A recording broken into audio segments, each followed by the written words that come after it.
Hello, everyone. I'm Andrew from Tulip Valley, and I am so excited to be joined today by Chris Staudinger, who is a historian and a disruptive thinker and sharer of all things historical. I'm just, truth is, my daughter sent me one of your TikToks, and it had to do with the Tulip Festival, and I was like, that just blew my mind because it was so counter to what was going on. And then I looked, you reached out, and I dug into it, and so, Chris, how did you get here? Start wherever you want. I'm really excited to introduce you to our guests.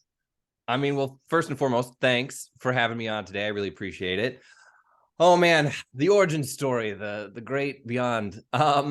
Here's what happened. I got my background as a travel videographer and journalist.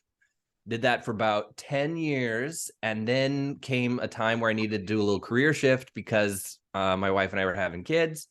It's a little harder to travel 8 months out of the year when you're doing that. Yeah. And I was like, I want to start a tour company in Tacoma because people hate Tacoma, and that's not fair. I'm a colorblind tulip farmer, so I get it. See, like, I have always believed passionately that there's something about almost every place to love, and you just have to look a little bit deeper. Like I came of age. I went to high school in the Tri-Cities, another very hot button place throughout the state. Right. So I'm always been trying to just help people uncover the stuff that's really fascinating about that. And so the Pacific Northwest is my sort of domain where I really dig into the stories behind stuff. And I think history is polarizing, right? Yeah. Like, as soon as someone starts like, in 1874, people just shut down. And I'm out. Yeah. So my goal is to keep people engaged by reminding them that this wasn't just a series of bullet points. These were very messy human moments in our not too distant past that have an effect on what we do today. Yeah, well, OSBI should hire you to completely redo the Washington State history class because seriously, my kids should get credit for Washington State history by watching your TikToks. So they're fascinating. I really do look forward to them. It's like, oh, I had no idea. I just this the level of depth that you bring to things. And like you said, Tacoma, talk about deep stories and yeah, exactly. It's like kind of overlooked, but not. But you go statewide. I mean, you really do. You tackle. Yeah. And so do you do tours around the state, or you just explore? I do. So yeah. My main hub is Tacoma, or I guess Pierce County. We go all throughout, like Steilacoom and beyond. But yes, I do tours throughout all of Washington State, sort of as one-off specialty events, especially when there's a place that I'm passionate about. I also grew up in Spokane. So I have a deep anchor there, and that's another just great town. Oh yeah, I was stationed at Fairchild, and we just absolutely loved Spokane and the idea of having forests. And growing up here in Western Washington, there's the dry pavement, or not even just in Seattle, it's dry pavement and wet pavement season. Here, it's a little bit different, but the idea of just snow, what a novelty. And yeah, we do live in a spectacular state and I love that you're with a history that is, I actually had people in the military, that were from Boston that would say, oh, my high school is older than your whole state. And it's like, yeah, but it's kind of, we studied that. But here you have to go below the surface level. And the history is fascinating. And so I applaud you for that. Thank you. I know that East Coast mentality, and I try and buck that pretty regularly because sure, like official state of Washington 1889, but that completely discounts the fact that this was an international hub as everyone was trying to figure it out, right? Like with the French and the British, and then the several tens of thousands of years of indigenous history that was in the area beforehand. It's impossible. Well, I remember even growing up, going out to Friday Harbor, and there's this pig war thing, right? And this is like, I like the fifth grade Andrew's like, well, they fought over pig. This is so cool. It's like, and then you like, it's super interesting. It's kind of like watching Poldark when you see something from the opposite angle, where it's just like, oh yeah, I guess there were Revolutionary War veterans on the other side that had to go back and sort stuff out. Everybody's got their thing. when Boston can show me their active volcano, maybe I'll pipe down a little. Well said. Well said. Did you have in your lifetime a volcano that did just a little bit of? Could you imagine? I mean, somebody's going to get to imagine when it is that Rainier or Baker pops off, and oh yeah, that won't that be fun to watch on TikTok? Oh yeah, I'll be prepped for it. Yeah, absolutely, absolutely. So, hey, what cued my conversation or the interest in this conversation is the piece that you did about the Skagit Valley Tulip Festival and just the history of, we love and embrace and chat and celebrate our agricultural heritage up here in the magic Skagit. But you cued me onto an idea or rather some facts that are counter to the common narrative, we should say. So if you wouldn't mind just jumping straight in on what you found in your research on tulips here in the Pacific Northwest, I think everyone is going to be fascinated with what you have to share. Well, okay. So let me premise this with a couple of caveats here. Okay, yes. I'm not a tulip expert, but I'm an investigative researcher. Yes. And my thing is I always have a hard time when people are like, this is your definitive answer. Oh, we figured out some. And that's not true now. I don't think it's been true ever, right? Right. And so the story of tulips to me seems very nuanced, but I think there are a couple anchor points that we can draw from. Brilliant. And so for me, it really starts with this guy, George Gibbs, who was British. And he came over to this area because it was still kind of in flux. Like we had, plenty of Brits in the area. And he settled out on Orcas Island where he was growing apples and hazelnuts. And, this kid, he's like 17. All he cares about is making money and not being the youngest in his family anymore, but finally becoming a man. That's right. He's going to set out and do his thing. He's gotta make it. And in the wild Americas, he comes out here and he's growing and he's like, oh, hot damn, stuff grows really well out here. And so he plants some bulbs, a variety of bulbs in the area, and notices that after 2 years, when he goes to harvest the bulbs, that they look magnificent, that they've expanded way beyond his expectations. Yeah. So at that point, he writes to the Netherlands and he's like, dear flower growers to whom it may concern. Yeah. Can you teach me some of your tricks? Can I do some stuff? And they essentially write back to him being like, maybe pipe down, boy. Only the Dutch can grow tulips. And they swiped it from the French, by the way, but who swiped it from the Turks, but we don't need to get into that part. Yeah, exactly. Right. So way back when the tulip was still in the middle of Asia, but right. Here are the Dutch being very elite about the whole thing. And they're like, well, we don't really care. And we're not going to give you any secrets. So go figure it out. We don't see how this is good for us. So he sends them, he's, I don't know, probably like 21 at this point, early 20s. Yeah. He's so mad. So he sends them some bulbs with essentially the early 1900s equivalent of a middle finger. And is like, okay, I hope you enjoy not making money. And when they see the bulbs that he sends, instant regret. Yeah. So they send a delegation out to Orcas Island. By this point, he was kind of growing flowers out by Bellingham Well. And they're like, oh, I'm so sorry. And so this is late 1900, early, what are we? Late 1800s, early 1900s. Yeah. And the Dutch are out here and they notice that not only are he's producing more healthier bulbs, but that the colors are more vibrant. That American tulips are producing a more vibrant color than the Dutch ones. And they don't like that at all. So this is one of those moments where there's a crossover. Yeah. Where simultaneously the US government, looking to kind of emancipate itself from European influence, wants to sink a lot of money into making themselves more self-sustaining. Like at the same time, they were looking for caves throughout the United States where they could make their own like aged cheese, so they wouldn't be relying on France and stuff. And so when they hear what Gibbs is doing, they requisition 15,000 bulbs from the Netherlands and help him start up this massive grow operation up just outside of Bellingham. Yeah. And that kind of has this explosion effect. So I think this woman named Mary Brown Stewart in Skagit Valley gets the accreditation for sort of starting the like tulip craze in Skagit Valley. And I think that's like a one-legged stool. Yeah. She definitely was. So she was from Ohio. She was bringing in a lot of tulips. Everyone was like, oh man, these are great. But her secret was that she was going to festivals.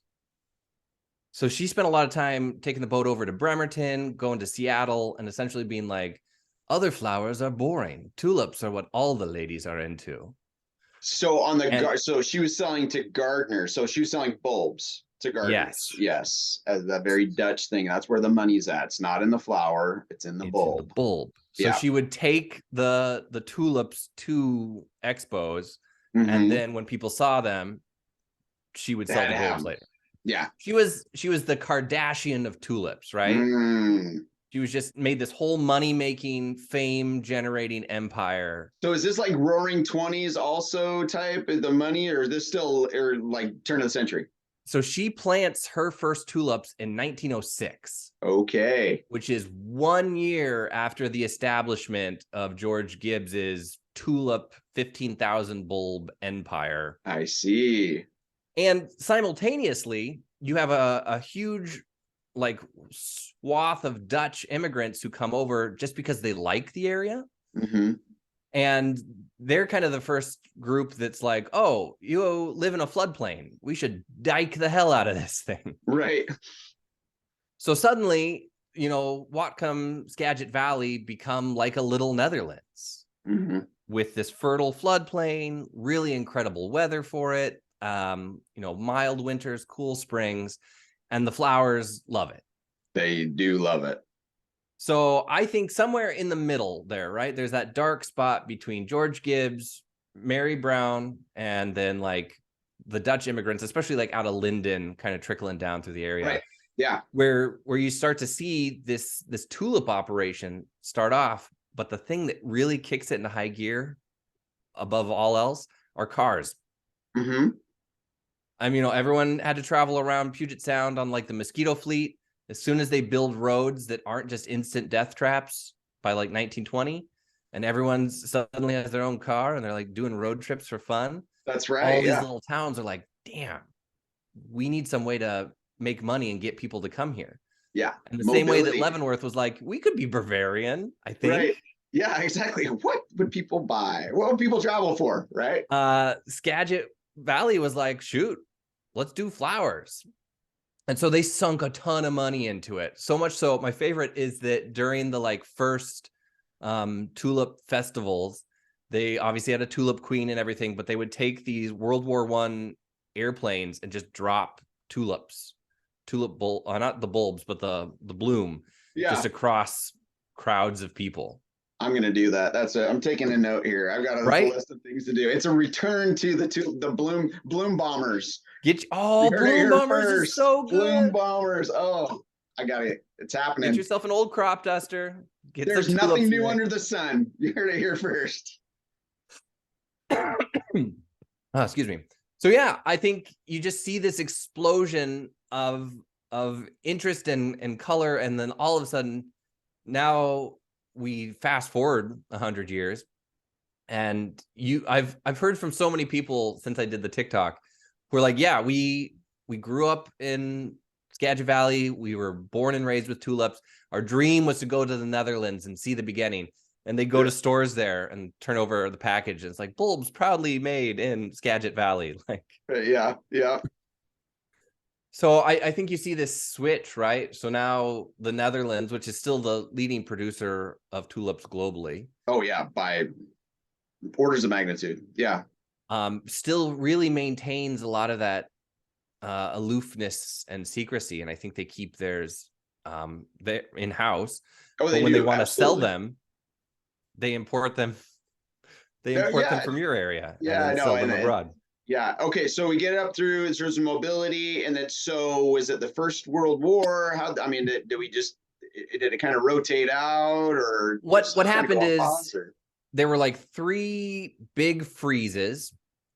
I think it was like 1917 in there, 1925, and then by the 1930s, with the Depression and then another big freeze, nobody wanted to do it anymore. Yeah, the risk to reward ratio for this flower is remarkable, right? Right? It has bankrupted more people than it's made rich by orders of magnitude. See, so obviously the fiscal decision was to cool it for a little while, and in a very tulip worthy moment, they go underground for quite some time. Yeah, it got And so topped. while That's what we say. It topped. You have to top it in order to maintain for it to come back, so it can put its energy into something else. So it had a period of being topped before it came back. And that was a long period. And it was, I think it's interesting because you can see that it starts to cycle back up, because at the end of World War II, we got a ton more Dutch in the area. Yes. And in fact, like the Dutch government was even incentivizing people's travel, being like, hey, go to America. Right. Yeah, and that's usually where people will pick up the story, and that's why I love the long tail of the story. Is usually what the story that is told is influx of Dutch immigrants after the Second World War, really focused on being able to do one of two things. It was milk or bulbs, and there were some that found their way into bulbs, and really that it became which upon further review is the second Renaissance, or rather the Renaissance of bulbs instead of the genesis of exactly. Because I know there was a bulb salesman from the Netherlands who moved to New York and was like, this city sucks. So he just kept going west till he ran out of space, ended up in Skagit Valley. And then, in the 1950s, really started to try and start up the bulb empire again. But at that point, it had already been well established in the area. What they were kind of missing was the Mary Brown to make it sexy again. Yes, well, I have aspirations of that. That's me. I'm the Gibbs and the Mary Brown of trying to make it sexy. Not that it needs any help, because it is absolutely sexy, but the idea of that mobility, and it's almost if the first round said, hey, you know what, we can really establish a narrative and an identity for the community around this. It's going to get people into it, which of course is great for everyone. A rising bloom floats all boats, to absolutely butcher and combine a metaphor here. But it's again, it's something that is it's what is the economic opportunity of a beautiful thing, right? Is to be able to say, and yet it's authentic, and we can pull it off, and we can grow amazing bulbs here. But we do not, and it remains to this day, you will not out Dutch the Dutch. So in terms of the economies of scale and the global reach, and a lot of people don't know this, but they're actually, they'll start some of these bulbs on the plane or on the steppes of the Serengeti, right, in Africa, and then finish them in Holland, and then ship them over here. And because there's three things the Dutch do amazingly well. And two of them are growing tulips and shipping, and the other is figuring out how to make money on the shipping and the bulb. And so, but what one of our opportunities really is to lean into our natural beauty, which has been around for literally ever, and then to be able to say, hey, here's something that we can capture with the tulip. So that's brilliant, honestly. Yeah, that's super cool. What else has surprised you in your search? Like, just in general for Skagit, does it got another thing? Hey, Andrew, we can't talk about Skagit and not hit on something else. It's always just astounding to me how I think people always assume that we've come so far. Yeah. In everything, but like the same problems that people have had with flooding and the dikes continue to plague Skagit Valley to this day. Yeah. 100 years of technology and innovation, and we're still struggling to figure out how to hold back this giant river. Which, has its ups and downs. That was one of the things that ended up contributing to the great success of tulips in the area. But it's moments like that where I'm like, let's not get too cocky, guys. We've got a lot to still learn from the area. Oh yeah, no, the weather is, and there's no crop really whose economic interest is so anchored in because of the it's just multifaceted, right? And so I could have amazing weather, like growing weather, like right, for instance, right now it's nice and cool. Flowers are coming up nice and slow, but people have on their calendar that the first week in April they want to come to Skagit Valley to see miles and miles and miles, or acres and acres and acres of green tulips, because they haven't popped yet, right? So we don't have the color. So Mother Nature is absolutely in charge, and it is that maritime, it's that cool maritime, climate that makes it so that we can do this. We have amazing, soils, and yet she will remind us that she's in charge, and so I think there's something kind of magical about that. I think it would be nice to have a return to, instead of being so bound by a calendar, really living our lives kind of by the seasons again. Yeah. Oh, absolutely. No, we talked about, I've kicked off this thing, at least with our team, is I want to make the Skagit Valley Tulip Festival the Coachella of spring. Oh, man. It's this thing where it's, if you can, here's where you go. It is ground zero. Tulips are the pumpkin spice of spring. They are, right? It's like everybody, 100%. it's like Easter Bunny is terrifying, so we can leave that out, right? But the fact of the matter is you cannot have spring without tulips. And so here's somewhere you can come and be surrounded by and enjoy a really intimate experience. We connect through color and all of the other fun stuff. Now, switching gears a little bit, in your neck of the woods, there's a daffodil festival. So talk a little bit about the daffodil, the Pierce County daffodil. I don't even know what they call it these days, but my wife and I, so we go back, my wife, Holly, is from Puyallup. And so she would say that, oh no, we have a daffodil festival. It's just like the tulip festival. And I would smirk and with borrowed Dutch attitude and say, oh, that's so cute. You have daffodils. And now I think they import those daffodils from Laconer, but that is beside the point. But anyway, so tell us a little bit about the Pierce County daffodil. Let me make a case for the humble daffodil. Okay, yes. All right, yes. While it lacks the refined beauty and splendor of the tulip, it is that aggressive late night friend that you want, telling you to rally, right? So, yes, I call them trash flowers, right? Because they grow in the median with the beer cans, right? And the deer won't even eat them. But every maiden needs a handmaiden, and that's why God created daffodils. They come earlier. They're not quite as, but now I'm going to get so much hate mail about this. I actually love and enjoy daffodils. However, they're a far second to my I'm just saying, where the tulip needs time to like put its face on and show up to the party, the daffodil is that hot flower that shows up early, right? Like, it is. Winter's dragging on way too long. The daffodil is there first to be like, listen, winter sucks. Let's do something. That is so true. And that's why I love that is in fact the symbol of my South Sound friends, right? Yeah. You're just going to show it ought to be, and is well established. That's South Tacoma, from Sumner to Tacoma to you name it. That's what I expect. It is. And it's the tatted friend that you really want at the party. More than anything, right? And like, that's the thing about the daffodil parade and everything, is that it shows up early in the year. Yeah. Like, it's very rare to have our daffodil parade not just covered in the thick gray sleet. Right. Yeah. We're doing it anyhow, because by God, we're gonna change this calendar. That is absolutely it. Just lower your head, and it is the Grit City flower, right? It is.